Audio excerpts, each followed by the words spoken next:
buenas tardes, que bienvenidas a los conversatorios de Cuarto Propio en Wikipedia y que, bueno, que muchas gracias por venir. Y bueno, por supuesto, lo primerísimo es dar las gracias a Marta Sanz por la generosidad que ha tenido en aceptar nuestra invitación, porque bueno, sabemos que tienes una agenda realmente complicada y además estos son tiempos complicados. Y bueno, también agradecer a Sole que nos haya puesto en contacto con ella. Bueno, yo me presento, creo que ya me conoce todo el mundo, soy Carmen y pertenezco a Cuarto Propio y bueno, os voy a comentar muy rápidamente algunas cuestiones técnicas y de organización del acto para que todas sepamos a qué atenernos. Deciros que el conversatorio se va a grabar para luego subirlo al canal de YouTube de Cuarto Propio y bueno, que si alguna persona tiene algún problema con ello, pues tranquilamente, sin ningún problema, que apague la cámara, bueno, que está bastante visible. Que la tache.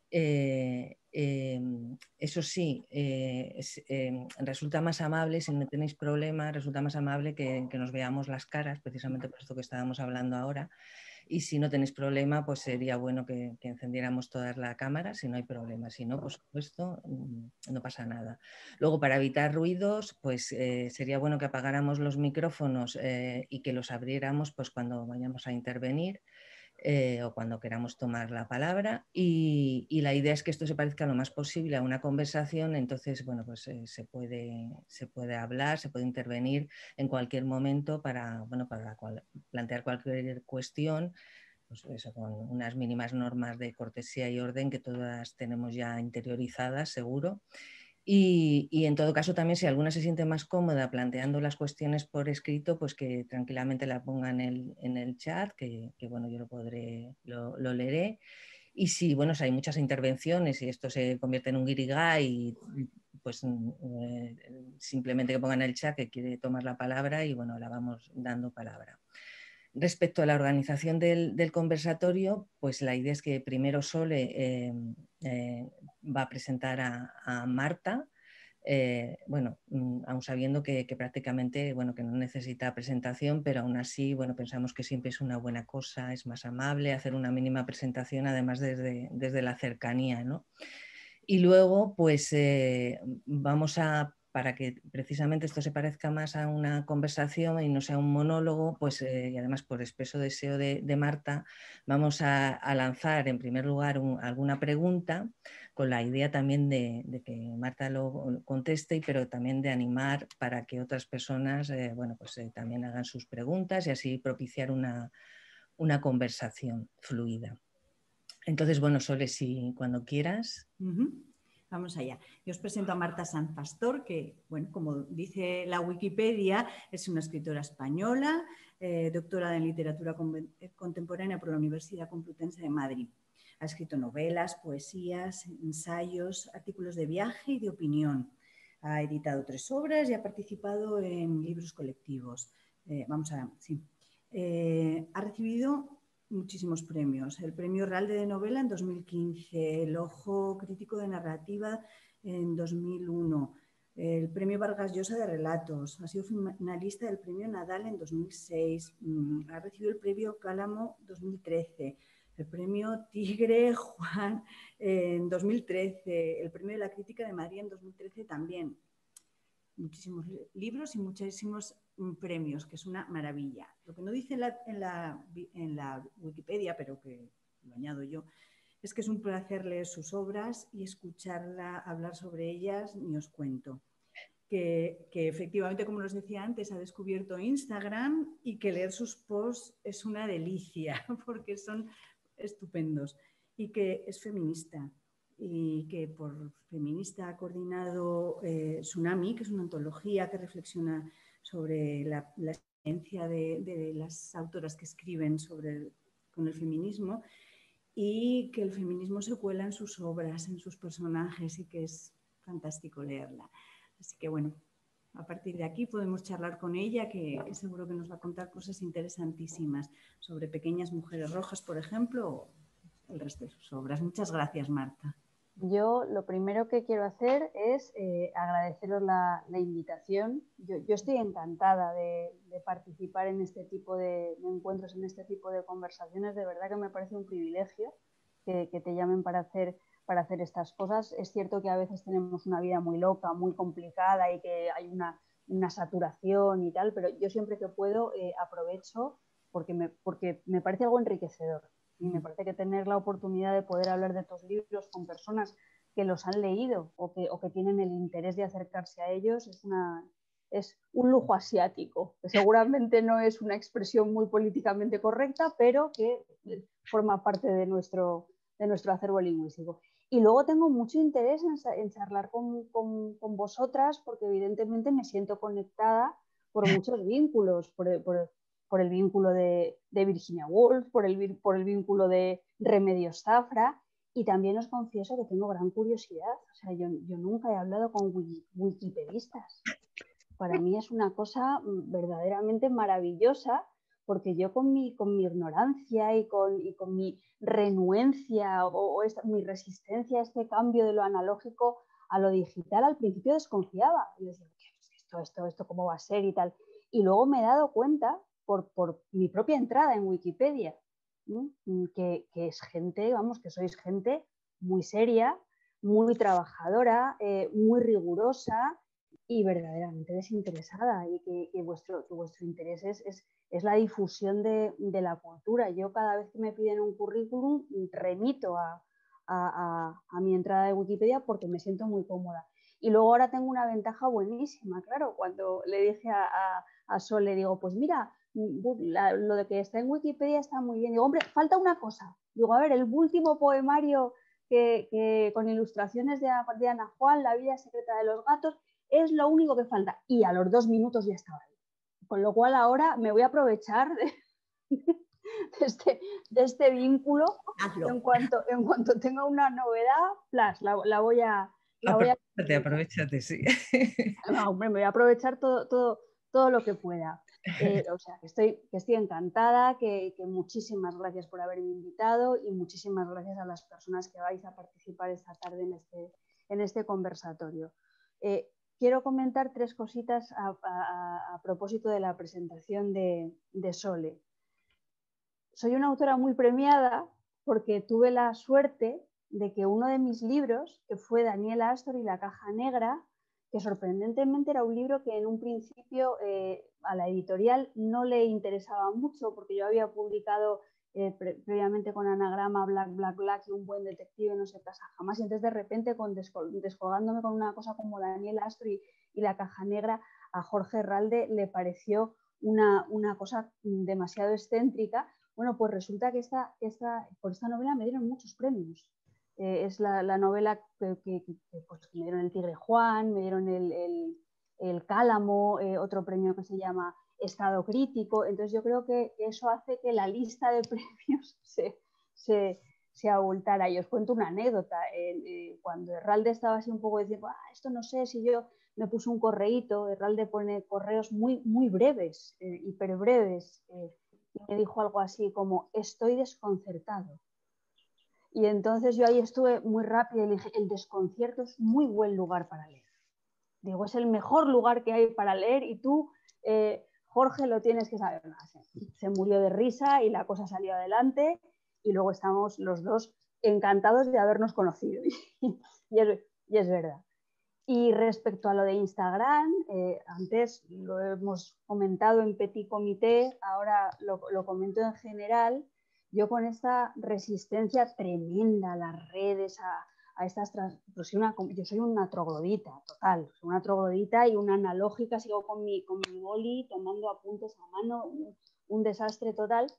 Pues a lo que me llevó el confinamiento fue a tenerme que abrir de alguna manera, salir de mi huevo analógico, de mi cascarón analógico, y lo hice fundamentalmente a través de dos medios. Uno fue Zoom, o sea, las conexiones por Zoom, y el otro fue Instagram, porque las bibliotecas públicas me ofrecían permanentemente hacer directos por Instagram. Entonces fue un poeta de Gijón, Jaime Priede, que es el responsable de la Feria del Libro de Gijón y de la biblioteca, quien me dijo, oye, Marta, jolín, dice, aunque solamente sea tú, te haces los directos y luego te olvidas. El problema es que luego, claro, yo no me olvidé, porque como tengo esta naturaleza compulsiva y adicta, pues empecé a verle el encanto al asunto y me di cuenta de que Instagram era un lugar estupendo para escribir un diario. Para escribir un diario donde se conjugara la imagen con la palabra y a la vez pudiese extender hilos para comunicarte con otras personas en este encierro tan horrible que hemos padecido, ¿no? Con lo cual para mí ha sido, de verdad, yo con todo mi escepticismo y sabiendo que tienen cosas malas las redes, insisto, creo que no se puede hablar de las redes acríticamente, que hay cosas que naturalmente que hay que mejorar y que hay que corregir. Os diré que yo he aprendido y por lo menos he vencido mi resistencia y me he dado cuenta de todas las cosas buenas que puede haber. Y una vez dicho esto, ya estoy a vuestra entera disposición, porque yo luego digo, me gustaría mucho que la gente me preguntara, pero yo luego me enrollo y no dejo hablar a nadie. Pero está muy bien. No, y además, bueno, como introducción ya ha sido de lo más jugosa y en todo caso, muchísimas gracias por las palabras que y la curiosidad que te despierta, Cuarto Propio, porque eso lo de la curiosidad también es un buen sitio donde estar. A ver, yo tenía una pregunta así para animar al resto, que es muy genérica, pero estoy segura que te va a dar mucho juego, que es que ¿cómo fue el proceso de gestación de Pequeñas Mujeres Rojas? ¿Por qué memoria histórica y por qué mujeres? O sea, ¿y por qué mujeres y por qué violencia contra las mujeres? O sea, ¿cuál fue tu proceso de gestación y lo que te impulsó? Vamos a ver, en el proceso de gestación de este libro, porque yo lo que gesto son libros, esto, no he gestado otra cosa en mi vida, confluyen dos factores. Confluyen, por una parte, razones de índole intraliteraria y luego razones extraliterarias que dejan de serlo en cuanto cristalizan en un libro en particular. Las razones de índole intraliteraria es que yo previamente había escrito 2 novelas protagonizadas por el detective Arturo Zarco, donde de alguna manera quería hablar de la violencia sistémica, pues cómo la violencia sistémica se concreta en muchas violencias cotidianas particulares, que normalmente se ceban con las personas más vulnerables, claro. Inmigración, gente mayor, niños, desfavorecidos y desfavorecidas económicos y económicas. Entonces, yo había hablado de esta violencia y también quería hablar del discurso como manera de ejercer la violencia, pero no del discurso por lo que el discurso transmite explícitamente, sino por cómo articulamos el discurso. O sea, la retórica, la elección de las palabras, elegir determinado tipo de tramas de seducción, puede ser una forma de ejercer la violencia contra los lectores y contra las lectoras. Entonces, yo había empezado la saga del detective Arturo Zarco sin saber que iba a ser una saga. Es más, intentando que no fuera una saga de ninguna manera, porque yo no quería entrar en ese rodillo, en esa rueda del mercado, que está basada en la comodidad, en el confort de las personas que consumen libros, no que leen libros, que creo que hay una diferencia sustancial. Entonces, había escrito la primera, Black, Black, Black, que era una novela negra que al mismo tiempo no era una novela negra, y en este sentido creo que Black, Black, Black se parece mucho a Madame Bovary, que es un folletín, que no era un folletín, pero sí era un folletín, o por ejemplo al Quijote, que es una novela de caballerías, que no era una novela de caballerías. En fin, como veis estoy modesta esta tarde.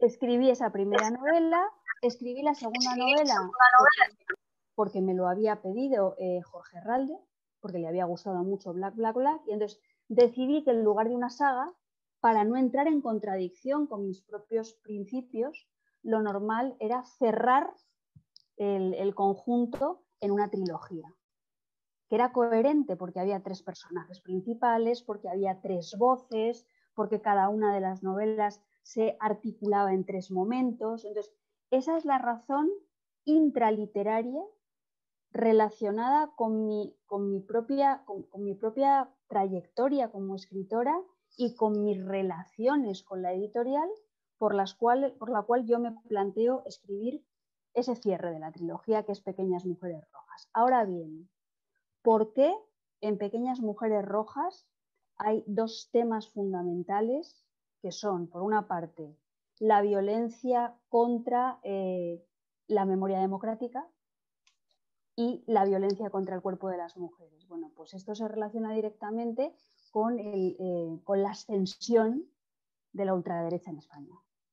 Porque yo creo que la ultraderecha en España tiene 2 objetivos prioritarios, o por lo menos 2 objetivos que le sirven muy bien como eslogan publicitario para conectar con cierto tipo de votante potencial, y esos dos focos son, por una parte, esa memoria histórica que no sirve para nada, porque claro, a ellos no les conviene en absoluto. Ellos lo que se pasan el día es blanqueando una historia triste y vendiéndose como padres y madres de una democracia que realmente a la que no coadyuvaron demasiado.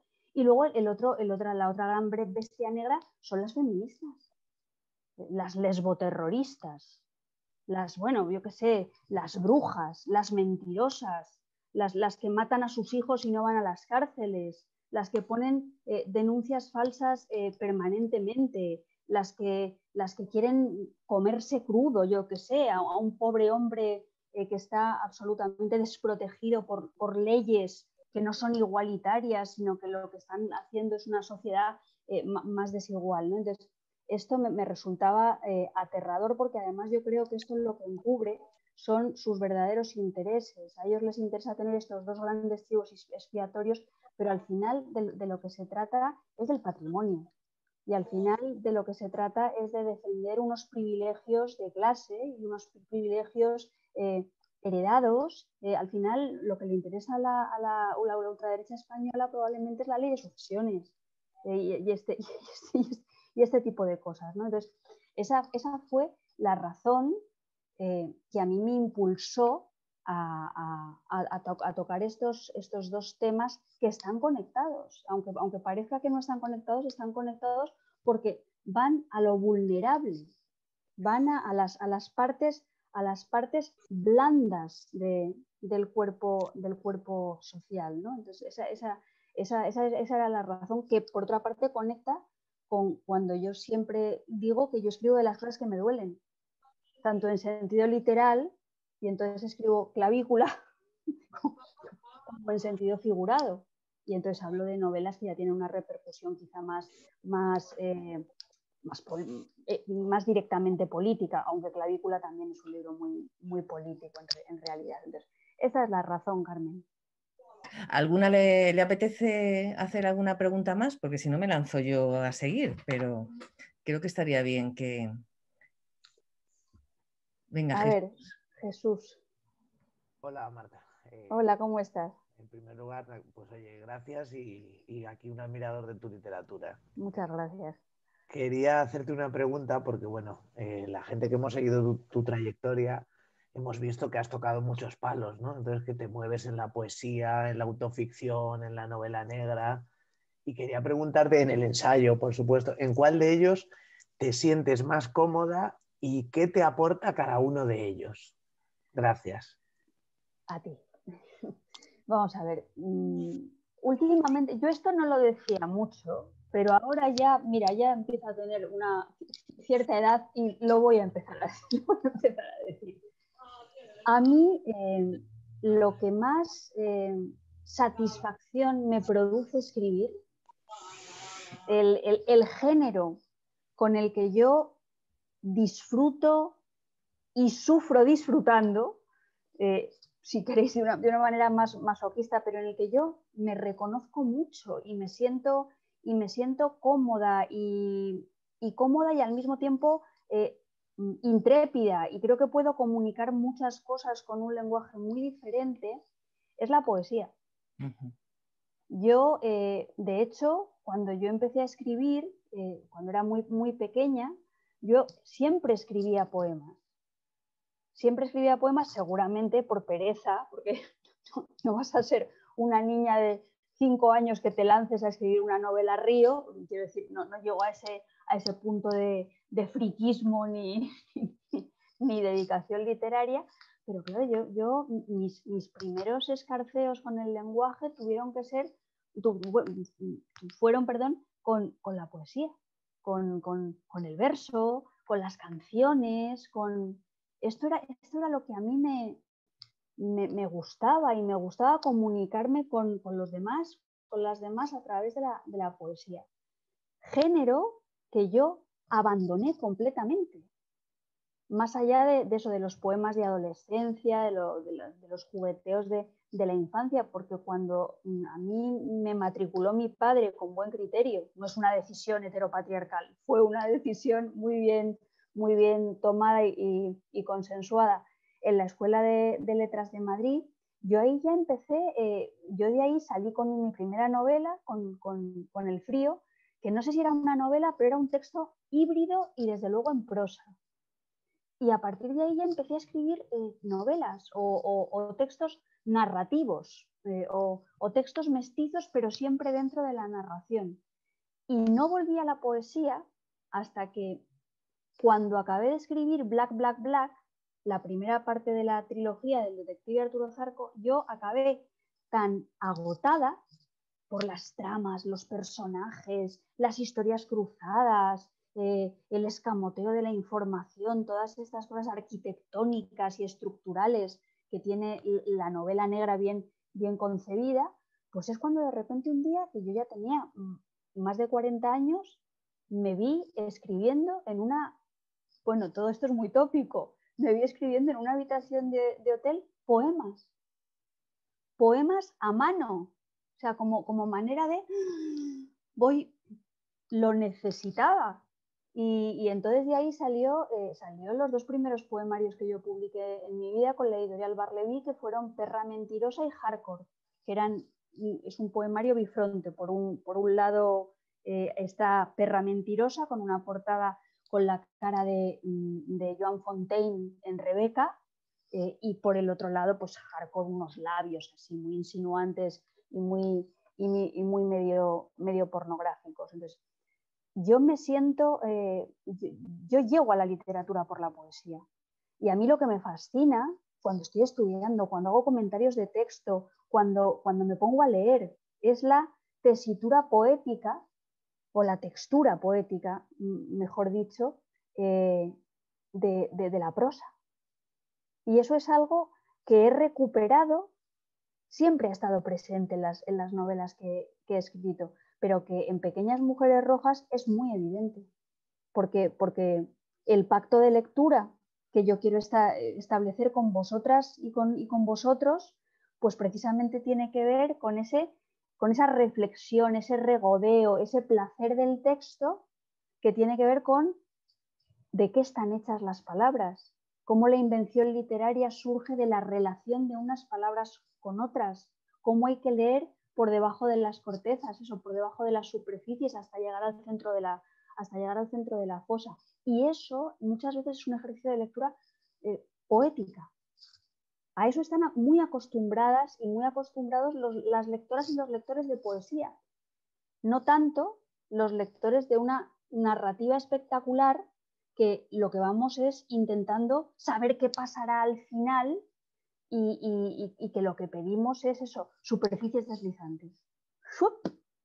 Ya bastante dura es la vida como para que encima yo me tenga que estar aquí pensando en un libro. Entonces, en Pequeñas Mujeres Rojas, el coro del Orfeón de las Mujeres Muertas y los Niños Perdidos lo que propone es lea despacio. Y esa proposición de leer despacio es, desde mi punto de vista, revolucionaria en el mundo de la prisa, donde la literatura se convierte en un objeto de consumo absolutamente efímero. Donde yo no sé, o sea, lo que dura un libro en una librería es cero. Los libreros, las libreras se pasan la vida abriendo y cerrando cajas. O sea, la gente piensa con mucho romanticismo en el oficio de los libreros, que está muy bien, pero claro, ellos me dicen, yo albaranes, cajas, cojo, cierro, devolución, el escaparate permanentemente surtido, como si fuera pescado fresco, ¿no? Entonces, esto es un ejemplo más de hasta qué punto las condiciones de la realidad del mundo en el que vivimos se filtran en lo retórico, se filtran en lo artístico, se filtran en lo discursivo. Y he llegado a esto confesando mi amor como lectora, también como lectora de poesía, porque yo también creo que empecé a interesarme mucho por la literatura porque comencé a leer poesía. Uh-huh. Y luego, pues claro, ¿qué te voy a decir?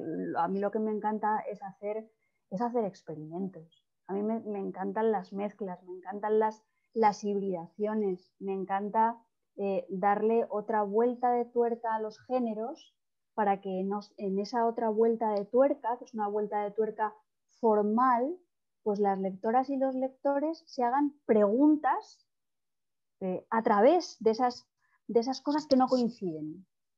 Esto no es previsible dentro de una novela, esto no es previsible dentro de un poema, esto no es previsible dentro de un ensayo. Entonces, ¿por qué? Entonces, busco ese tipo de conexión con vosotros y con vosotras.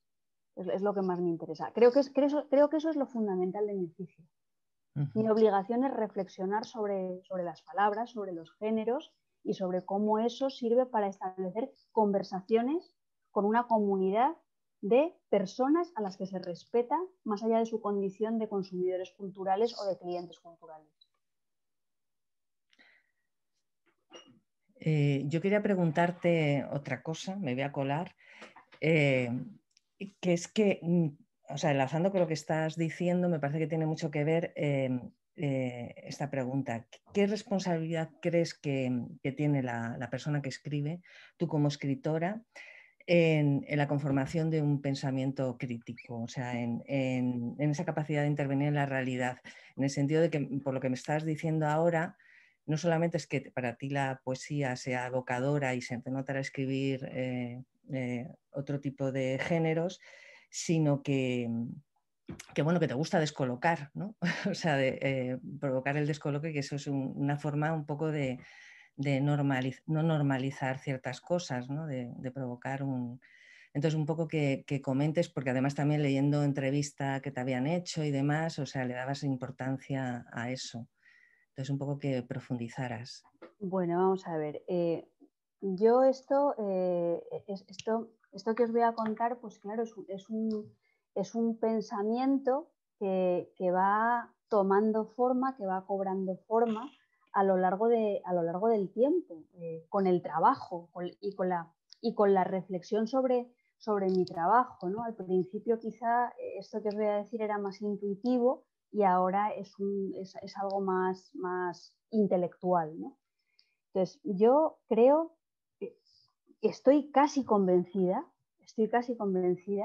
de que no solamente la literatura, sino la pintura, el cine, la televisión, cualquier tipo de objeto cultural siempre surge de la realidad, o sea, coge materiales de la realidad, se inspira en la realidad, refleja la realidad, pero luego lo que hace es construir realidad.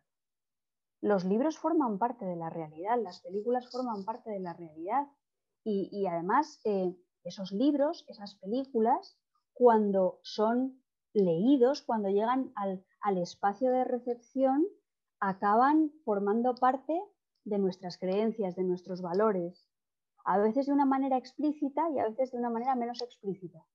A veces no nos damos cuenta, pero se va creando una especie de pozo que, pues yo qué sé, va conformando nuestras ideas sobre el amor o sobre el cuerpo o sobre el trabajo o sobre montones de cosas. Y ya os digo, hay veces que nos damos cuenta explícitamente, y hay veces que no nos damos cuenta y que esto opera ¿cómo os diría yo? Riego por goteo. Tiqui, tiqui, tiqui, tiqui, tiqui, tiqui, tiqui. Y cuando no te das cuenta, de repente tienes unos constructos ideológicos de los que es muy difícil desprenderte, como nos pasa a las mujeres con las miradas machistas, que están dentro de nosotras y forman parte de nosotras. Y es bien difícil quitarse esa grasa de dentro y de fuera.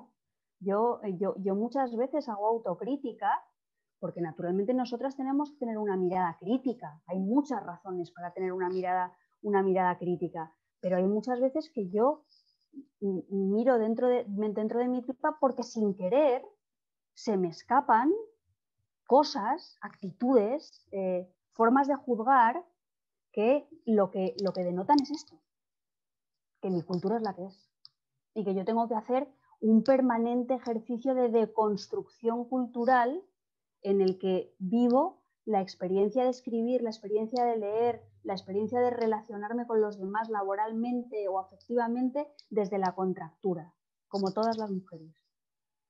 Como todas las mujeres. Bueno, entonces, esto creo que es importante. Entonces, la literatura refleja realidad, construye realidad, y en la medida en la que construye realidad, eso significa que interviene en ella. Entonces, cuando nos han dado visiones desenfadadas de la literatura, en general del arte, yo pues no estoy de acuerdo, porque creo que incluso el desenfado, incluso el entretenimiento, es una manera de conformar ideología. Es una manera de ir poniendo ladrillitos a lo que tú piensas que es el deber ser de la literatura, el deber ser de la realidad, el deber ser de las cosas. Entonces yo en ese sentido creo que claro que somos responsables. Cuando una persona toma la palabra en un espacio público, primero lo hace porque cree que tiene algo interesante que decir, ¿sí? Cree que puede aportar algo, ¿sí? Y segundo lo hace con la responsabilidad que ello implica. Entonces yo creo que en la práctica literaria hay una parte que tiene que ver con, no sé si la vanidad o el orgullo, pero sí la conciencia de querer aportar algo. Y luego hay otra parte de extrema vulnerabilidad, porque tú muestras lo mejor de ti a los demás y a las demás. Y en ese sentido te quedas muy desnuda. No solamente cuando escribes textos autobiográficos o autoficcionales, cuando utilizas las máscaras de la ficción, también te quedas desnuda. Yo con Pequeñas Mujeres Rojas me retrato completamente, aunque no haya ningún personaje que sea yo, ni las cosas que narro allí le hayan pasado directamente a mi familia, pero desde luego se me ve la patita por debajo de la puerta. O sea, se ve la persona que hay detrás de ese libro, se ve cuál es su cosmovisión, se ven todas estas cosas, ¿no? Entonces, creo que venimos de un periodo de la cultura española coincidiendo con la transición, en el que después de eso, de 40 años de encierro franquista, de oscuridad, de solemnidad y de nacionalcatolicismo, pues existía la necesidad de escribir un tipo de literatura más juguetona, más entretenida, liberarte, no sé, poner en práctica el carpe diem, juguetear, pero creo que no es solo eso. Eso es válido. La literatura entretiene, la literatura divierte, la literatura nos hace disfrutar con su belleza, pero al mismo ese entretenimiento, esa belleza, ese divertimento, están construyendo conocimiento y nos ayudan yo creo que, insisto, a desarrollar el sentido crítico, eso de leer por debajo, eso de leer formulándote todo el rato preguntas, eso de no dar nada por hecho, creo que es algo fundamental. Y me vais a permitir alargarme porque me parece importante y además enlaza mucho con Pequeñas Mujeres Rojas, y creo que es un ejemplo muy razonable. Iba a decir, bueno, pero quizá eso es demasiado prepotente, de cómo las palabras y de cómo las maneras de decir se nos van quedando dentro. En Pequeñas Mujeres Rojas, uno de mis objetivos fundamentales era hablar de cómo se cuenta en el arte, de cómo se cuenta en la literatura la violencia que se ejerce contra el cuerpo de las mujeres. Y cómo esa manera de contar la violencia, que en principio es aséptico, que en principio es solo formal, que en principio es solo superficial, lo que genera es ideología. Y genera una ideología que lo que hace es normalizar el maltrato. Y incluso nosotras normalizamos ese maltrato llevándolo al espacio de nuestros deseos. Las mujeres postradas siempre en las representaciones de las pinturas renacentistas, las Andrómedas encadenadas, las Susanas y los viejos que parecen que disfrutan de ese momento en lo que van a ser es abusadas sexualmente. Entonces, para mí era importantísimo, en un momento determinado de la novela, que no voy a destripar, era muy importante hablar de la violencia contra el cuerpo de una mujer de forma que esa violencia fuera que conmocionase, que no se convirtiese solamente que no convirtiese solamente a esa mujer en un objeto de deseo. Las mujeres violentadas en las películas y tal se miran desde la perspectiva del morbo. Hay morbo, hay deseo, Entonces, yo quería hablar de eso, de esa representación de forma que nos sintiéramos concernidas, que nos sintiéramos concernidos, que algo convulsionara por su crudeza, pero sin traspasar nunca el límite de una representación que pudiera ser pornográfica. Entonces, hay en un capítulo en particular donde se habla de que con la descripción del artefacto es suficiente. Se hace más énfasis en describir el instrumento de tortura que va a castigar y que va a destrozar el cuerpo de una mujer que el propio cuerpo. Porque además con esa descripción del artefacto, con esa descripción de lo externo, lo que yo estaba intentando hacer era una metáfora de todos los corsés históricos, civilizatorios, económicos, que de una manera estructural nos magullan el cuerpo a diario. Y que luego derivan en la violencia extrema del feminicidio. Entonces, esto para mí, fijaos, lo que os cuento parece muy, ¿cómo os diría? Es muy ideológico, pero yo llego a todo esto desde una profunda preocupación por el lenguaje y por la belleza del lenguaje y por la literatura. Entonces, creo que es importante que pensemos en estas cosas porque hay veces que analizamos como cosas separadas, cosas que en realidad no están separadas. Yo escribo literatura política y soy muy consciente de que escribo literatura política no solo por los temas que abordo, sino porque me hago preguntas respecto a las formas. Porque sé que esas formas, al fin y al cabo, terminan cristalizando en diferentes visiones del mundo que lentamente nos van empapando y nos hacen sentir comportamientos que no son normales como si fueran comportamientos normales. Y bueno, ya, mira, fíjate, ¿ves? Si es que es, ¡uy, qué desastre! ¡Qué desastre de criatura! No voy a aprender nunca en mi vida a ser concisa. Soy profe. Estupendo, está genial, vamos.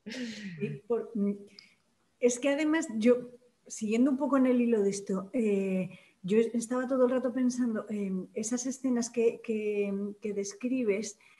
Yo normalmente no puedo leer ese tipo de cosas. Claro. Y sin embargo, en ningún momento a mí me entra, siendo intensísimas y de una violencia tremenda, no te entran ganas de cerrar el libro ni siquiera para tomar un respiro, porque la belleza de la que hablabas es tan clara, ¿verdad? Y esas palabras tan bien utilizadas que que ni se me pasó por la cabeza, pero ya te digo que ni siquiera dejarlo por un rato para tomar aire, que otras ocasiones me pasa, y si es una película ni te cuento, me voy, no ganas de que me salpique la sangre, y sin embargo aquí no salpica, que es una expresión que yo suelo utilizar en estos casos, no salpica en absoluto, y sin embargo es de una brutalidad tremenda, tremenda. De todas maneras, Soledad, tú como lectora has tenido esa actitud y has tenido esa reacción. Hay otras lectoras que dejan el libro, vamos, que dejan el libro. Hay gente que me ha dicho, lo he tenido que dejar un ratito y luego lo he vuelto a coger. Fíjate. O sea, porque es verdad que hay en determinados momentos que se te puede poner mal cuerpo. De hecho, yo cuento siempre la anécdota que es absolutamente real, de que cuando yo estaba escribiendo este libro, se me puso un ojo así, eso lo cuento en Instagram, se me puso un ojo así, me salió un orzuelo de este tamaño, y yo creo que es porque somaticé a través del párpado, a través del ojo, todos los horrores que yo estaba haciendo visibles en una página. De todos modos, cuando se habla de la violencia, yo aquí siempre cito a mi amigo José Ovejero, que es un escritor estupendo y una persona maravillosa. José Ovejero escribió un ensayo que se llamaba La ética de la crueldad y diferenciaba muy bien cuando en un texto la crueldad, la representación de la violencia implicaba un impacto en el espacio de recepción que nos llevaba a formularnos preguntas éticas sobre el bien, sobre el mal, sobre la justicia, sobre la igualdad, y cuando en otros textos la violencia no es nada más que una especie de acompañamiento espectacular, como la violencia de los dibujos animados, como la violencia de las películas de Tarantino, que te pueden hacer mucha gracia y te puedes reír mucho y jaja, mira que por fin la pandilla de Mason ha recibido su merecido, pero es espectáculo. Y en la medida en la que es espectáculo, eso puede suponer normalización. Porque todos y todas nos creemos muy críticos y decimos, bueno, sabemos perfectamente que es espectáculo. Bueno, sabemos que es espectáculo, pero cuando tú estás viendo eso todos los días, llega un momento en que dejas de verlo y llega un momento en el que incluso puede dejar de importarte. Entonces, yo, todo esto que os comento, también me gustaría hacer un matiz, porque me parece importante, sobre todo porque muchas veces a las feministas nos acusan de censoras, de puritanas, de, yo qué sé, de torquemadas renacidas ahora en el siglo XXI. Todo lo contrario. O sea, quiero decir, yo estoy en contra de la cancelación. Yo creo que lo que hay que hacer son ejercicios de lectura crítica. Yo creo que hay que hacer ejercicios de lectura crítica donde tú cojas Lolita, por ejemplo, y desde una perspectiva feminista y desde una perspectiva deconstructora de esos valores que tenemos fosilizados desde, sabe Dios y la Virgen cuánto tiempo, Dios o diosa cuánto tiempo, desde esa perspectiva aportar una nueva lectura. Y que eso pues entre en conversación con otras lecturas.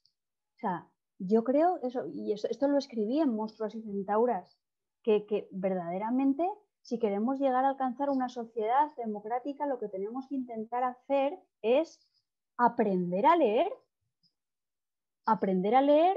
y conversar sobre nuestras lecturas. Entonces, no se trata de prohibir nada. O sea, yo no tengo ningún interés ni en prohibir las películas de Tarantino, ni el reggaetón, ni Lolita.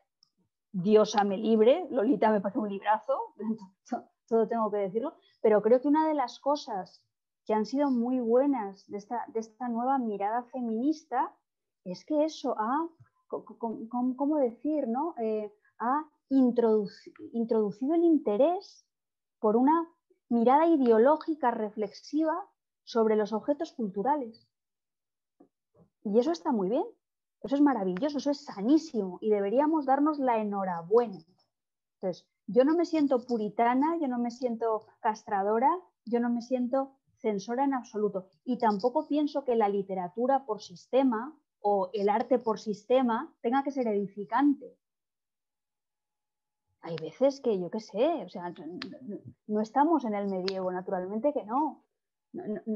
No se trata de reflejar la ira de Dios a través de la sillería labrada del coro de una iglesia. No es eso. O sea, no es eso. O sea, precisamente yo creo que la libertad y lo maravilloso de ese proceso de comunicación literaria tiene que ver con la conciencia de que todas y todos leemos desde unos prejuicios, nos guste o no nos guste, que entran en contacto con los prejuicios que se reflejan en las formas de la ficción que ha elegido el escritor o la escritora de un texto.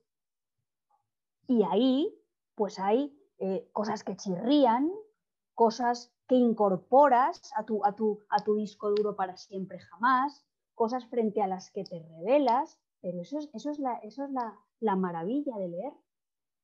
La maravilla de leer y eso es lo enriquecedor del proceso de lectura, cómo tú tomas conciencia de cosas que estaban dentro de ti y que a lo mejor no habías formulado en voz alta, y que de repente un libro, no necesariamente porque hable de valores positivos, te inculca, te lo hace ver, te lo muestra para que tú lo construyas a través de tu sensibilidad, de tus sentimientos, de tu formación y de muchas otras cosas, ¿no? Entonces, yo me irrito bastante cuando hablan esto del puritanismo, del no sé qué, no, perdona, puritano tú, que no aceptas bajo ningún concepto salirte del carrilito de un canon sobre el que no estás dispuesto a hacerte preguntas, básicamente para no perder tus privilegios. Porque, bueno, quiero decir, esto que os voy a contar a vosotras, o sea, el hecho de que las mujeres estemos en la literatura, no porque podamos contar cosas universales, porque parece ser que las mujeres no formamos, somos como una cosa ahí aparte, y hablamos de nuestras cosas aparte, ¿no? O sea, yo cuando escribo un libro tengo la vocación de ser universal, porque mis problemas son universales. Y una de las mayores satisfacciones como escritora que yo he tenido en la vida, y esto os lo digo de verdad, por ejemplo, cuando publiqué Clavícula, que es un libro que habla sobre la menopausia, que es un libro que habla sobre esa contractura permanente de las mujeres que hacen un sobreesfuerzo para vivir, tremendo, que aprendes eso, que tu dolor físico es inseparable de las violencias económicas que se ejercen contra ti. Bueno, pues ese libro autobiográfico, contado desde la voz de una mujer de 50 años a la que le duele la clavícula y tiene miedo a todo, tiene miedo a la vejez, tiene miedo a la orfandad, tiene miedo a la enfermedad, tiene miedo a la crisis económica, y todo se le junta, ¿no? Bueno, pues ese libro ha sido muy bien recibido por hombres jóvenes que han entendido que aunque yo esté hablando de mí, lo que yo cuento les afecta a ellos, porque ellos también son seres vulnerables en un mundo mal repartido. Fijaos ahora, por ejemplo, con la pandemia, cuáles son las tasas de paro juvenil, que son espeluznantes, ¿sí? Y las expectativas que hay de realización de proyectos personales para la gente joven son frágiles. Entonces, conectamos por la vía de la fragilidad y conectamos por la vía de la crítica reflexiva del sistema económico. Entonces, yo pensé, joder, qué lectores más listos, qué bien. O sea, porque un lector más anodino o más, ¿cómo os diría yo?, más de dejarse llevar por las inercias, pensaría, pues, ¿cómo voy a leer yo el libro de una señora menopáusica que me está contando que le hacen una espirometría? A mí eso que me importa. Son cosas de mujeres y además de mujeres casi viejas.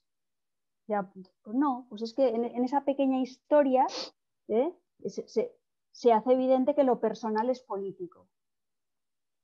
Y se hace evidente que lo femenino es universal. Y se hacen evidentes muchas otras cosas. Yo creo que vamos aprendiendo, ¿eh? Igual que hay gente joven muy intolerante y muy porque yo creo que eso también es producto de la crisis y del malestar. Yo hablo con muchas personas jóvenes que me suscitan muchas esperanzas, la verdad. Yo lo que quería comentar, me he quedado a medias en Pequeñas Mujeres Rojas, que pensaba terminarlo para poder tener el libro completo. Pero bueno, con lo que estabas comentando todo el tiempo, que coincido perfectamente, claro, la literatura y ese enfoque que le das de esa pedagogía, ¿no? De alguna manera, de aprender en lo que estás leyendo, no quedarte en la superficie.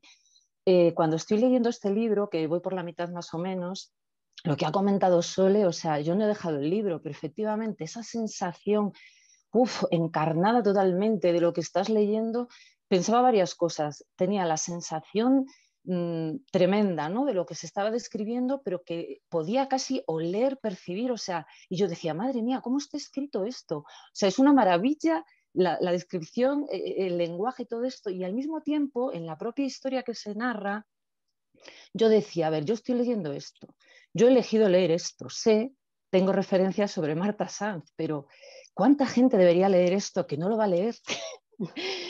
¿Sabes? No sé, o sea, me queda la cosa esa de cómo hacer llegar todo esto a otras personas que desde mi modesta opinión deberían leerlo para sentir de la misma, si no de la misma manera, pero sí sentirse aludidos y con una responsabilidad sobre la historia y sobre las cosas que son muchísimas las que cuentas, ¿no? Hago un punto y aparte porque otra cosa que quería comentar es que me llama la atención también cómo intercalas lo moderno con lo antiguo. O sea, estás narrando en un pueblo bueno, sin entrar en mucho detalle, pero una serie de cosas como casi del siglo pasado, sí, y luego mencionas de repente pues cosas de like, no sé qué, o sea, vas intercalando es como si nos llevases a otra época y al mismo tiempo nos quisieras recordar que estamos aquí. No sé, bueno, son un poco reflexiones que si puedes o te da pie para comentar algo, genial. Pero vamos a agradecerte todo lo que nos estás contando. Bueno, yo te agradezco a ti tu lectura y te agradezco tus comentarios que me dan pie para mucho. Vamos a ver, primero has hablado de lo del conocimiento, la comunicación. Yo creo que la literatura es una combinación de las dos cosas, de conocimiento y de comunicación, pero me gustaría matizar que es el conocimiento que nosotros somos capaces de forjar a través de la lectura literaria.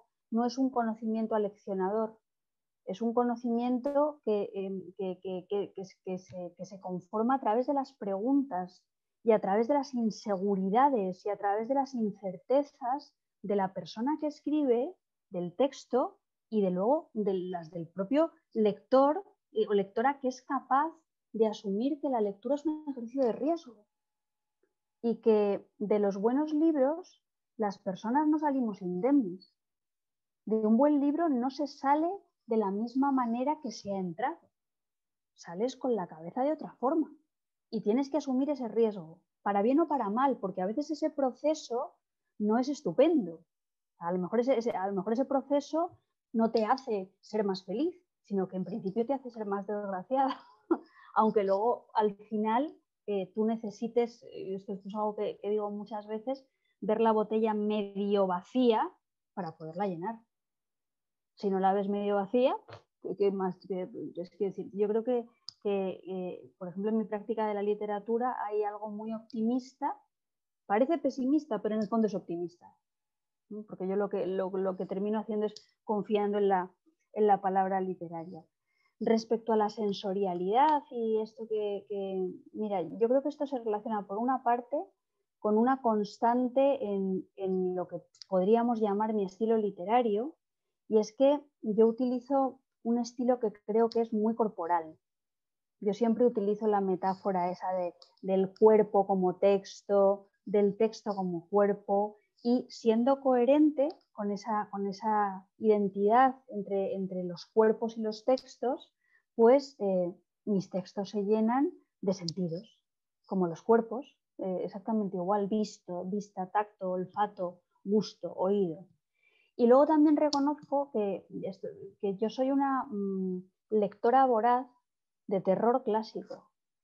A mí me gusta el género de terror mucho, muchísimo. Me encanta me encanta Edgar Allan Poe y me encanta Mary Wilkins Freeman y yo qué sé qué deciros, o sea, soy una fanática de estas cosas, y ahí aprendí que la sensorialidad, ¿sí?, es lo que hace, lo que levanta las páginas, lo que hace que las páginas sean visibles para quien las está leyendo y puedan crear una conmoción que termina siendo también física a veces. Entonces creo que eso es muy, muy importante. Y luego una cosa que has dicho que constituye, yo creo que una de mis preocupaciones fundamentales como escritora. Yo vivo con cierta angustia la paradoja de que todas estas reflexiones que yo comparto con vosotros, con vosotras, toda esta exigencia, todo este rigor, este intento de ser honesta con lo que hago, esta búsqueda, a veces pues lo que se traduce son en páginas que pueden resultar absolutamente inaccesibles para las personas a las que a mí me gustaría tocar. Yo a veces digo que a mí me encantaría que me leyeran las espectadoras de Sálvame. No lo voy a conseguir jamás en la vida, porque las espectadoras de Sálvame leerán a Jorge Javier Vázquez o a quien consideren oportuno. Pero en realidad a mí me encantaría ser una escritora popular, no en el sentido de vender muchísimos libros, sino en el sentido de que, bueno, de poder a través de las palabras, de las bellas imágenes, pues generar algún tipo de conciencia, de pregunta, de lo que sea. Entonces, ¿qué es lo que yo hago para superar esta paradoja? Pues lo que yo hago para superar esta paradoja es estar en permanente contacto con la calle. Lo que os decía al principio, yo me dejo la piel en los clubes de lectura. Y me dejo la piel en los clubes de lectura con lectoras, normalmente lectoras, porque son mayoritariamente femeninos, con las que discuto. Discuto. Y intercambio opiniones porque su visión de lo literario no tiene nada que ver con lo que yo les estoy ofreciendo. Entonces, hablar, explicar, compartir cuál es mi experiencia, a lo que yo aspiro, cómo me quiero relacionar con ellas, pues es una cosa, yo creo que socialmente buena. ¿Sabes? O sea, podemos estar en desacuerdo, pero está bien que se enteren de que hay personas que conciben la literatura de otro modo. Y el libro les puede gustar o no les puede gustar. Fíjate, hay muchas mujeres que el libro les gusta de una manera intuitiva. Les gusta. Ya está, les gusta porque de alguna forma les llega. Y hay a otras mujeres que les horroriza porque, claro, para ellas la literatura es algo vertiginoso, es algo entretenido, es algo bonito. No bello, bonito. Y a menudo cursi. Entonces, es muy importante, creo, para mí es muy importante, es a lo que yo he decidido dedicarme en la vida y entonces intento hacerlo lo mejor que puedo. Entonces, tengo ese Dr. Jekyll y Mr. Hyde. Mi Mr. Hyde son los libros que escribo, que no son amables, y mi Dr. Jekyll es, si quieres, mi labor comunicativa. El compartir con las personas lo que yo entiendo que es el fruto de toda una vida de reflexión, y así intento resolver pues este conflicto interno que me atenaza el corazón muchísimo. Y luego has dicho una cosa que también es muy interesante en este libro, yo creo, que es, claro, esa combinación de lo moderno y de lo antiguo. Esto tenía que ser así porque yo creo que uno de los leitmotiv fundamentales de Pequeñas Mujeres Rojas es la idea de que el pasado habita en el presente, que nuestro presente está lleno de pasado y que si nosotras no suturamos las heridas abiertas de un pasado trágico, nunca vamos a poder vivir una democracia de calidad. Ni siquiera vamos a poder tener un horizonte de futuro satisfactorio, ¿no? Entonces, cuando se vende el pasado como un lugar exótico y clausurado, un lugar en el que ya no hay que pensar más, porque ahora estamos en el presente, lo que estamos haciendo, yo creo, es tener una visión completamente alienada, desarraigada y torticera, mentirosa de la realidad.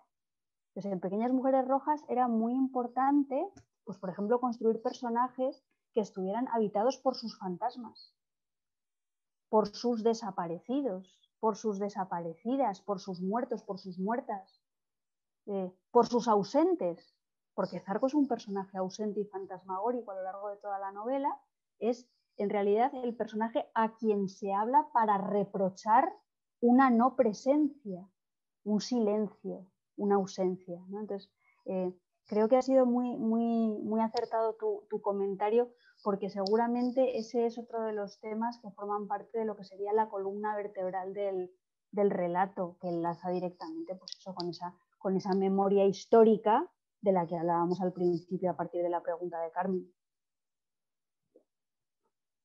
Te confieso que nosotras, o sea, un poco la trastienda de por qué pensamos en ti en primera instancia desde Cuarto Propio, porque estuvimos comentando lo de la contradicción que nos producía cuando una buena obra estaba escrita o una buena película, obra en sentido amplio, estaba hecha por una persona que nos resultaba deleznable en cuanto a su pensamiento político, sus acciones, etcétera, ¿no? Y es un tema que tú tocas bastante, ¿no? O sea, y además en Monstruos y Centauras, ¿no? O sea, reflexionas mucho, además de una manera muy abierta, sobre un montón de temas que nos provocan dudas desde un pensamiento feminista, y además no lo haces de manera categórica, sino que se te puede seguir todo el proceso mental que ayuda mucho, porque son cuestiones que nos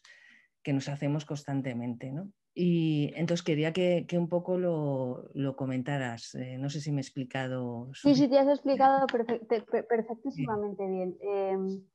Vamos a ver, yo creo que con esto, y precisamente nosotras con esto, tenemos que ser muy cautelosas, porque es verdad que voy a centrarme en los textos literarios, aunque hablemos en general. Cuando digo texto literario, estoy hablando de cine, de teatro, de televisión, de lo que vosotras queráis, ¿no?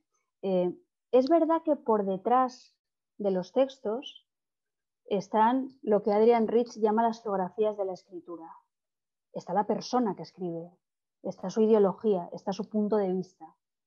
Está ahí. Entonces, lo que yo creo que las buenas lectoras, los buenos lectores tienen que saber diferenciar es si esa persona que está por detrás del texto ha logrado para ese texto buscar los mejores recursos retóricos para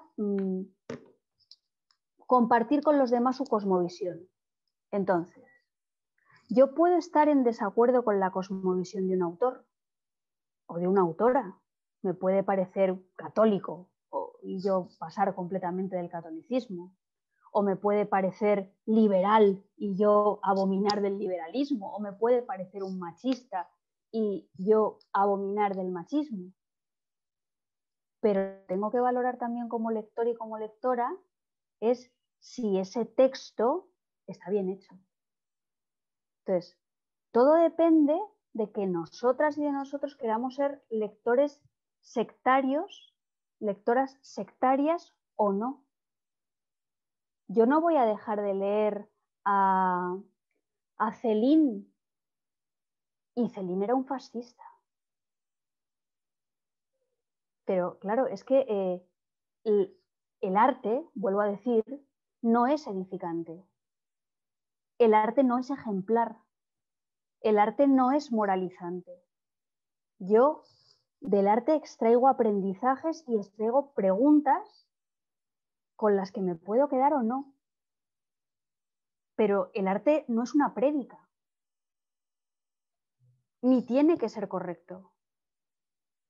El arte lo que tiene que hacer es cogernos la cabeza y centrifugarla. Centrifugarla, absolutamente. Entonces hay escritores muy machistas y escritores muy fascistas que te centrifugan la cabeza. Ahora, ahí está tu inteligencia y por eso digo que es muy importante enseñar a leer a la ciudadanía.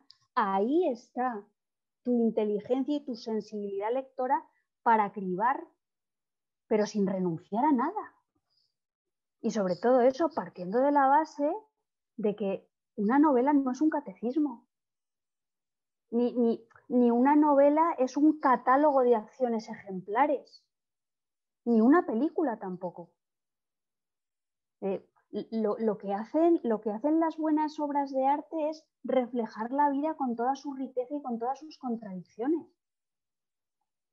Y a partir de ahí, tú, teniendo en cuenta tu propia visión del mundo, tu propia ideología, tu propia experiencia vital, los otros libros o los otros textos con los que estás familiarizada, pues ya interpretas y juzgas ese libro. Lo juzgas y decides incorporarlo a tu acervo o no. Pero no hay que cerrar puertas. O sea, quiero decir, no podemos infantilizar ni a las lectoras ni a los lectores.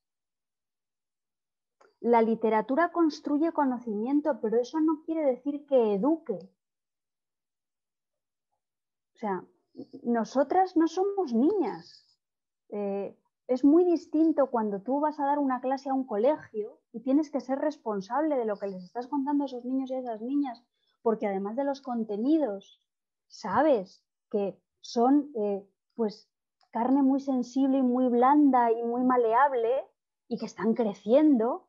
Eso es una cosa y para eso están los libros de texto. Pero es que un texto literario no es un libro de texto. Entonces, yo qué sé, puede haber aprendizajes exquisitos y tremendamente subversivos de leer críticamente, como os decía Lolita. O puede haber aprendizajes exquisitos y subversivos y absolutamente enriquecedores de leer a un autor católico del siglo XIX francés. Entonces, lo que yo creo que tenemos que intentar hacer para abrir nuestra visión del mundo es no volcarnos solamente en textos que nos vayan a complacer. Yo no leo solamente textos que me vayan a complacer y no leo para que me complazcan. O sea, a mí me encanta leer a Virginie Despentes, claro que me encanta, y sintoniza con mi sensibilidad, pero también sé que tengo que leer otras cosas. Tengo que hacerlo. Pero no sé, creo que a veces confundimos las características del lenguaje literario, las características de lo artístico con las características de algo vagamente moral. Entonces no es eso. Y luego, por ejemplo, mira, también mi amigo José Ovejero tiene un libro que es muy, muy, muy interesante en ese sentido, que se llama Escritores delincuentes. Saca escritores y escritoras que han delinquido y que han sido juzgados como ciudadanos por matar a alguien, por cometer una estafa, por, yo qué sé, por hacer cosas abominables en el espacio de lo real. Y eso, sin embargo, pues muy a menudo no ha desvirtuado su literatura.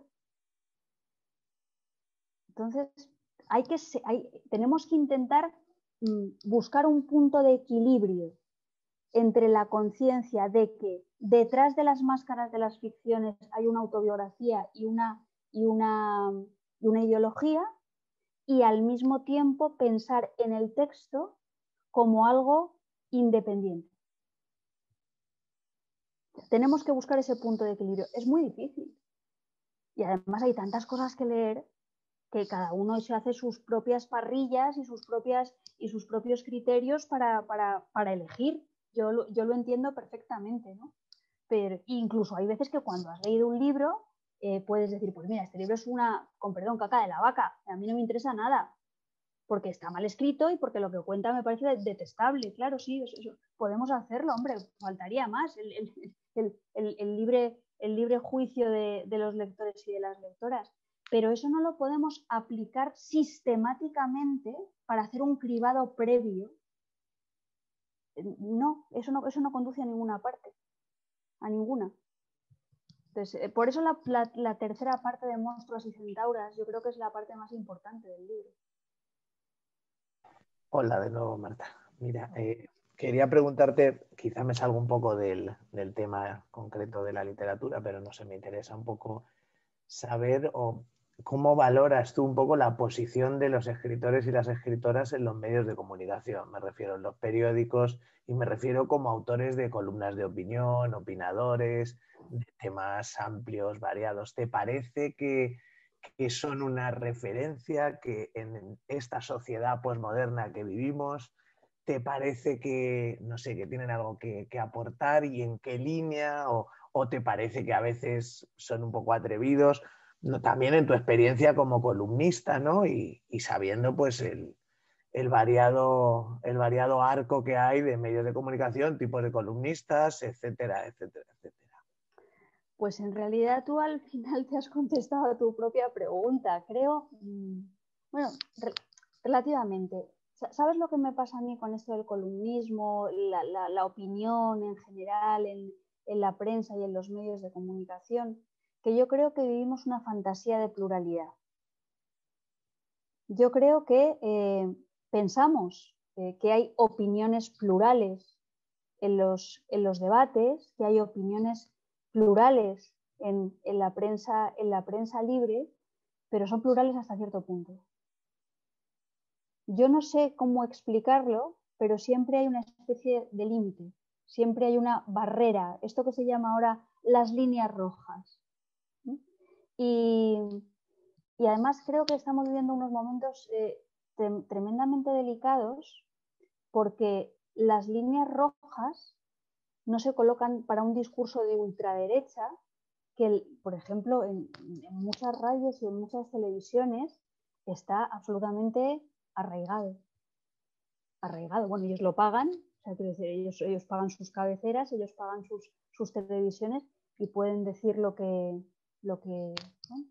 quieran y crear opinión. Entonces, pienso que vivimos una fantasía de pluralidad y pienso que esta irrupción tremenda de la ultraderecha, por una parte, está acomplejando a ciertos sectores de la izquierda que de repente se sienten, oh Dios mío, fíjate, en el Parlamento dijeron que el padre de Pablo Iglesias era un terrorista. Y lo que había sido era un militante antifranquista. Entonces, bueno, entonces, estamos como en una especie de proceso de reformulación donde yo sinceramente veo que la izquierda está acoquinada. Les da mucho miedo que les acusen de extremismo, les da mucho miedo que les acusen de radicalidad, de ser un polo en una sociedad duramente polarizada. Y entonces creo que eso está empobreciendo mucho el debate público, tremendamente. Y luego, pues no sé, creo que nuestra responsabilidad como columnistas es intentar mantener a cualquier precio los criterios, o sea, los principios democráticos. Y que no nos roben el lenguaje, que nos están robando el lenguaje todo el día. Que no hay más que ver cómo se utiliza el concepto de libertad. La libertad es solamente una libertad con libre cambio. Y libre cambio para los privilegiados. Claro, naturalmente. Es libertad de comprar y vender y para los que tienen dinero, ¿no? Entonces, mi obsesión cuando escribo columnas, que me pongo el traje de escribir columnas, es que no nos roben el lenguaje. Y lo intento hacer desde una perspectiva irónica, socarrona, un poco como utilizando la voz de los niños perdidos y las mujeres muertas. Creo que me han abducido un poco los niños perdidos y las mujeres muertas de Pequeñas Mujeres Rojas para escribir las columnas. Y os tengo que decir que todavía me siento asombrada cuando cada lunes veo una columna mía. Digo, uy, qué bien. Yo jamás pensé que me llamaran de ningún periódico para escribir una columna. Nunca, jamás. Pero bueno. Y así, y juzgar a los compañeros y a las compañeras no me atrevo. Si me lo permites, Jesús, no me atrevo porque no sé. No, lo entiendo, gracias, Marta. La pregunta era un poco por ahí, ¿no? Por la influencia. Bueno, tengo que decir que algunos, o sea, no me atrevo, a ver si vamos a pensar que no me gusta. Hay gente que me parece fabulosa. Y, por ejemplo, yo creo que uno de los columnistas, bueno, Isaac Rosa siempre ha sido un columnista sensacional y él siempre ha sido un columnista que ha tenido muchísimo sentido del humor. Almudena Grandes hay algunas columnas que las clava. Millás no se dedica ya tanto al columnismo, pero cada vez que ilustra una imagen con sus palabras, hay veces que dice verdades como panes y con una sensibilidad absolutamente exquisita. Irene Vallejo ahora está recordándonos ciertos aspectos del mundo clásico que teníamos olvidados y que me parece muy pertinente traer a colación en la época de la pudrición de la democracia. Y desde luego en estos tiempos en los que vivimos, para mí el mejor columnista de este país, y lo que voy a decir va a sonar un poco extravagante, es el Roto, que hace columnas de opinión a través de imágenes sobrecogedoras, de una inteligencia y una brillantez. El Roto pone el dedo en la llaga cada vez que aparece su cuadradito. Y seguro que me estoy dejando a muchísima gente. Una pregunta, mira, es decir, una sensación, y eso es una sensación que cada vez leemos de una forma distinta.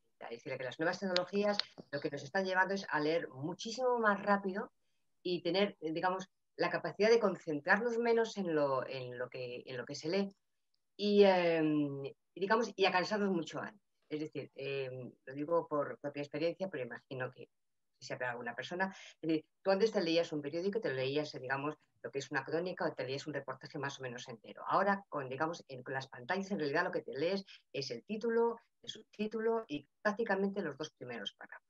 Eso condiciona a un escritor, por ejemplo. Es decir, ¿notáis, por ejemplo, que estáis entrando a escribir para lectores más impacientes, dicho de alguna manera? Bueno, Esther, tu pregunta para mí es fundamental porque yo llevo dándole muchas vueltas desde una perspectiva crítica a este asunto desde hace mucho tiempo. Precisamente si yo al principio me he autodefinido como una troglodita que vivía dentro de un huevo, es porque tenía la sensación exactamente de lo que tú estás diciendo. Yo tengo la sensación de que las nuevas tecnologías, las redes sociales, Internet en general, lo que hacen es fomentar un tipo de construcción de la competencia lectora que es, ¿cómo diría?, es mucho más superficial, es mucho más rápida, mucho más vertiginosa. Entonces, este tipo de nuevos lectores, de nuevas lectoras alfabetizados en lo digital, quizá están perdiendo destrezas o subcompetencias para leer a Tolstoy o para leer a Cervantes. Son libros absolutamente inasequibles. Entonces, para mí esto era el apocalipsis. Quiero decir, para mí esto era quebrantar las bases fundamentales de los seres humanos, ¿no? Ahora te digo que no sé. O sea, no sé. O sea, quiero decir, hay un cambio, naturalmente que hay un cambio evidente. Hay un cambio evidente en el proceso de comprensión lectora. Hay un cambio evidente en el proceso de escritura. Yo también me concentro menos como escritora. Estamos escribiendo y al mismo tiempo que estamos escribiendo estamos pendientes de si nos llega un correo electrónico. Antes esto era impensable. Tú estabas a lo que estabas y estabas ahí todo el rato. No estabas en modo multitarea, dejando un trocito de tu sinapsis cerebral por aquí, un trocito de tu sinapsis cerebral por acá. Eso, por ejemplo, a personas de formación analógica como yo, lo que nos produce es un enorme cansancio. Hay cansancio y hay saturación. Pero insisto, a mí tu pregunta me preocupa mucho porque creo que ese cambio del proceso de comprensión lectora no redunda precisamente en beneficio del desarrollo de la conciencia crítica. Creo que estamos perdiendo algo que tiene que ver con la conciencia crítica y con nuestra propia naturaleza como seres humanos, que al fin y al cabo impregnados de cultura, y eso me da mucha rabia. Pero por otra parte creo que a todas estas cosas les podemos poner freno.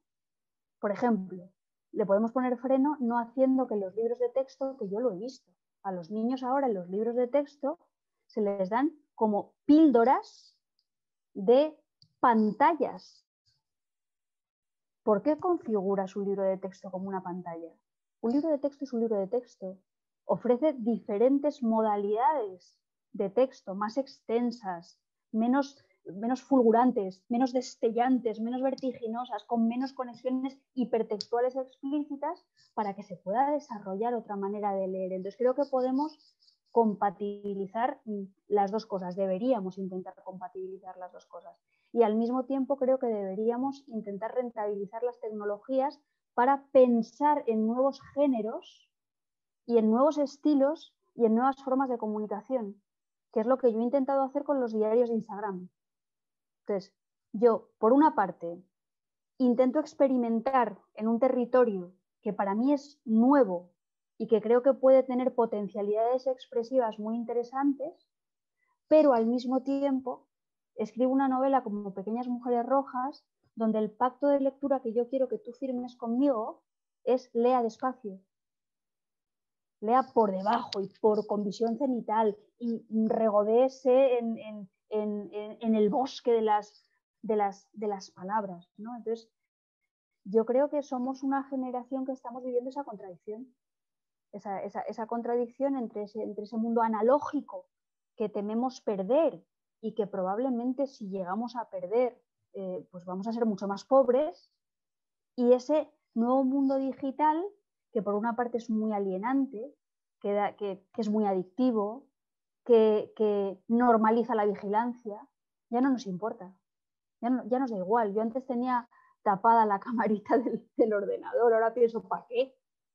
Si hasta las Thermomix tienen micrófonos, te pueden escuchar desde una batidora de tu casa, ¿no? Entonces, todas esas cosas tenemos que intentar criticarlas, tenemos que intentar que no se nos coman, pero a la vez, como te digo, pues tenemos que convertirlas en nuevos modos de expresión para también conectar con otras personas y con otras generaciones. Pero me parece que la educación es fundamental, porque yo creo que las personas, los adultos y las personas maduras y las personas mayores están haciendo, me refiero a gente culta y a gente con posibilidad, porque claro, cuando se habla de la brecha digital también existe y es un asunto económico muchas veces. Estamos haciendo un esfuerzo de comprensión. Estamos haciendo un esfuerzo de ponernos en un lugar que no era el nuestro. Sin embargo, a veces pienso que las gentes jóvenes no hacen el mismo esfuerzo. Esto lo tienen naturalizado, pero no hacen el esfuerzo de ver lo que había sido nuestro. Y eso tiene que ver pues, con la enseñanza de la lectura. Y en ese sentido creo que la literatura puede ser un contrapeso interesantísimo para buscar otro tipo de gratificaciones en el proceso de leer. Y eso lo tenemos que transmitir nosotras. Si no lo hacemos nosotros, ¿quién lo va a hacer? a mí hay una cosa que me fascina, ¿no? Esto no sé si será un bulo, espero que no. Se dice que los hijos de los fundadores de Facebook y de todas estas cosas, los padres les tienen y las madres les tienen muy limitado el acceso a las redes y apuestan por un tipo de formación mucho más tradicional, analógica. Pizarras, cuadernos, lapiceros verdaderos que tienen que ver también con la psicomotricidad y con el control. Cuando Marguerite Duras decía que escribir es encarnizarse, que no se puede escribir sin la fuerza del cuerpo, que es una frase maravillosa que yo suscribo y que intento llevar a la práctica con mis libros, no se daba cuenta de hasta qué punto estaba hablando del valor de la caligrafía como procedimiento pedagógico. Yo qué sé. Estábamos en un mundo en crisis económica y en muchas crisis culturales de las que podíamos extraer muchos aprendizajes. El problema es que ahora ha venido este bicho, este maldito bicho, y creo, y esto siento ser un poco aguafiestas, ojalá me equivoque, creo que vamos a retroceder en las libertades conquistadas de una manera tremenda, y que la gente más vulnerable va a ser la más perjudicada. O sea, las capas pobres, los inmigrantes y las inmigrantes, las mujeres, o sea, al final... ¡Ay! Bueno, pero esta madre de librera os dice que desde que abrieron las librerías después del estado de alarma hasta ahora se venden libros como churros. Así que bueno, hay algo de esperanza. Eso está muy bien, eso es verdad. Tienes toda la razón, ¿eh? Y yo toda esa incertidumbre que tenía por mis pequeñas mujeres rojas, que decía, ahí muertas en las librerías, ahí encerradas, las amapolas se marchitan, las cajas cogen polvo, mi libro está confinado y todas esas cosas. Y luego el libro llegó, y bueno, y llegó, y esto os lo tengo que decir porque para mí es una notición, va por una 4ª edición, que para mí es una cosa milagrosa. A lo mejor la próxima vez que queráis contactar conmigo ya no puedo, porque estoy en el Corte Inglés o algo, no sé. Bueno, ojalá sea por eso. Marta, tú tienes la mano levantada. Ay, perdón. Bueno, un placer escucharte, un placer verte, aparte de leerte, pero eso ya lo hacía. Bueno, aparte de dar las gracias y de que en muchas cosas estoy tan de acuerdo contigo que no sé qué preguntarte, pero ahora solo quería decir que tenemos que ser muy positivas porque la lectura es maravillosa. Claro. Meterte en los libros es un placer. Y eso que decías de que ahora las lecturas son más transversales, que se lee mucho, yo creo que todo suma, que no resta. Que somos capaces de leer de esa manera tan transversal, que nos permite hasta quedarnos en lo que nos interesa y lo otro lo pasamos. Si un artículo es largo y bueno, te lo comes, y si no, pues lo dejas. Tienes más acceso a la información y también eso es maravilloso. Y los libros están ahí, es lo que decía Sole, se lee más, porque creo que esa vorágine que nos da el Internet y que nos permite leer de esa manera, cuando coges un libro, lo disfrutas más. Es ese momento que tienes de olvidarte del correo electrónico, del WhatsApp, del teléfono, porque estás leyendo y estás disfrutando de lo que estás escribiendo. Yo, en algo que tú decías que intentas comunicar a las lectoras y a los lectores, a mí me encanta cuando las personas que escribís libros decís cosas que yo pienso pero que no sé decir. Entonces, para mí eso es un placer. Es que no... ¡Hala, qué bonito que lo han dicho! Esto lo pensaba yo, pero no soy capaz de decirlo y me lo decís. Entonces, bueno, pues es una maravilla tener escritoras como tú que nos escriben libros y que nos permitís disfrutar tanto de esos pequeños momentos de lectura, y que yo creo que jamás lleva muchos siglos la literatura con nosotras. No va a perderse, no se va a perder nunca. iremos sumando lo que decías, iremos...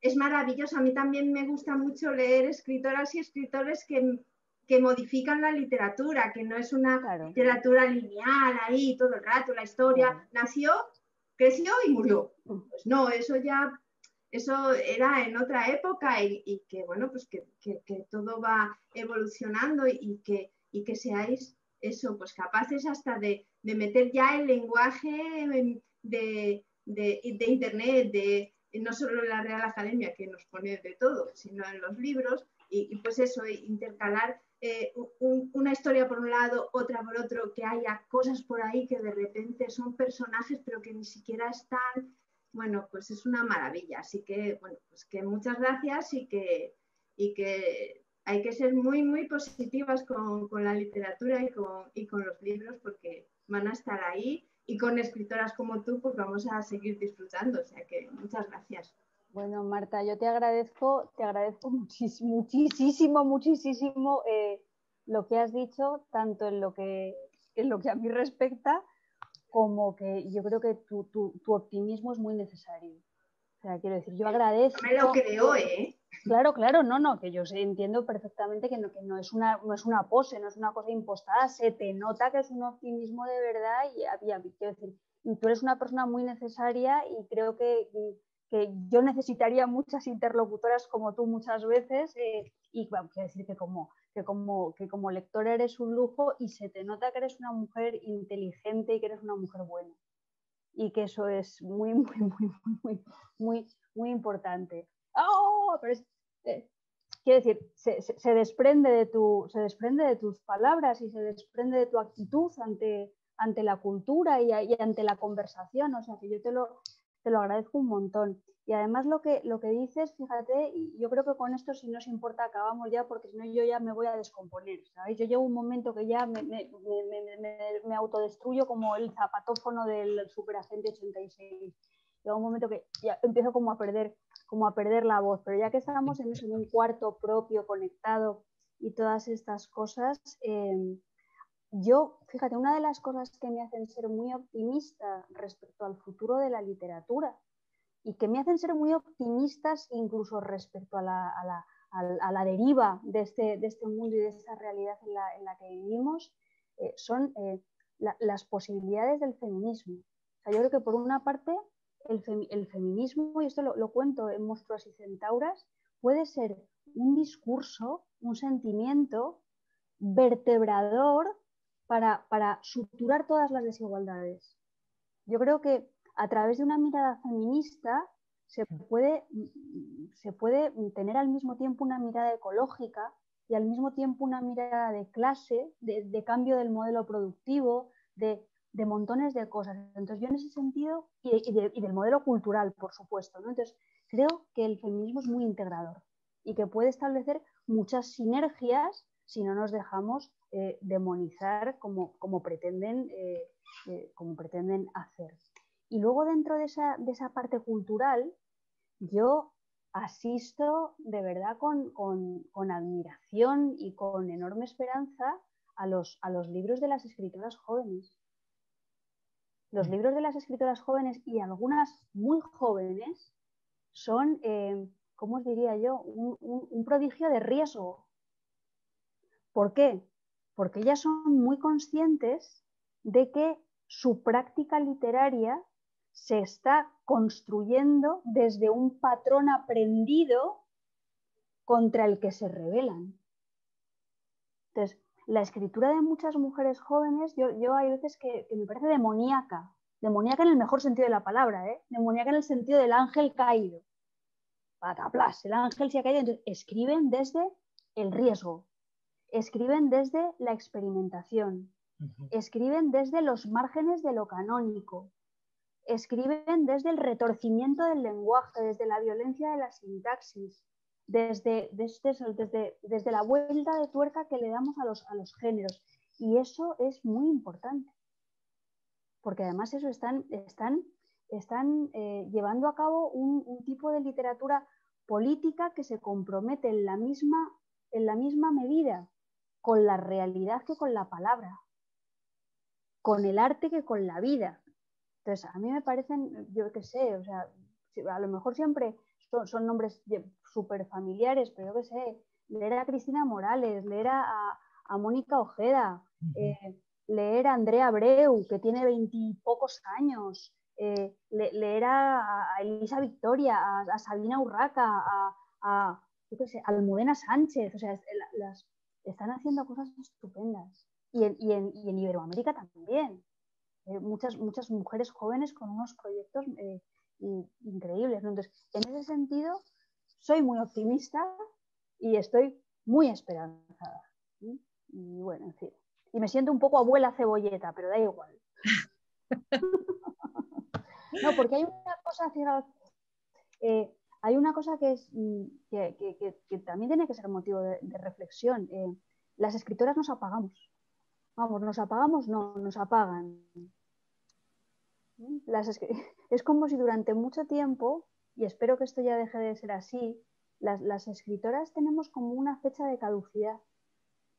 De repente hay en una época en la que sonamos mucho y de repente de la noche a la mañana desaparecemos. O sea, fijaos en cuántas escritoras nacidas en la década de los 60, entre las que me incluyo, yo nací en el año 67, que fueron famosísimas y tuvieron portadas y tal y cual entrevistas, ¿cuántas perduran? ¿Cuántas perduran? Para nosotras perdurar es mucho más difícil. Y entonces yo hay veces que me miro el código de barras del culete y digo, a ver, ¿cuándo tendré la fecha de caducidad? Pero bueno, en fin. Esta es la parte no optimista del asunto, Marta, pero bueno, intento superarla. Esto no puede ser, acabar así Bueno, no pues, puede ser, No, que va, porque yo voy a ser la siempre viva. Por supuesto, vamos, no me cabe duda. Y además está muy bien que hayas dicho que lo dejas aquí, porque así pones límite, porque realmente estaríamos, o sea, hablando contigo y un montón, y además le pones tanta pasión. Y bueno, que sepas que este cuarto, bueno, lo único que se me ocurre decir es que este cuarto está abierto para ti, pero vamos, de par en par, para cuando quieras, como quieras, que es una delicia hablar contigo y se nos ha pasado el tiempo volando. Bueno, pues yo os agradezco muchísimo vuestra hospitalidad, que me hayáis dejado entrar en este cuarto tan estupendo. Yo me lo he pasado muy bien, se me ha pasado el tiempo muy, muy deprisa. Lo único que yo ya noto el tiempo, fíjate, es en el cuerpo, sí, en la voz y en esas cosas. Pero que ha sido súper agradable. Yo no sé, que lo he disfrutado mucho y que muchas gracias por vuestra paciencia cuando me pongo especialmente profesoral y pesada y solo me falta así estirar el dedo o ponerme aquí las gafitas. Es un placer escucharte. Seguimos conectadas, seguimos conectadas. Claro que sí.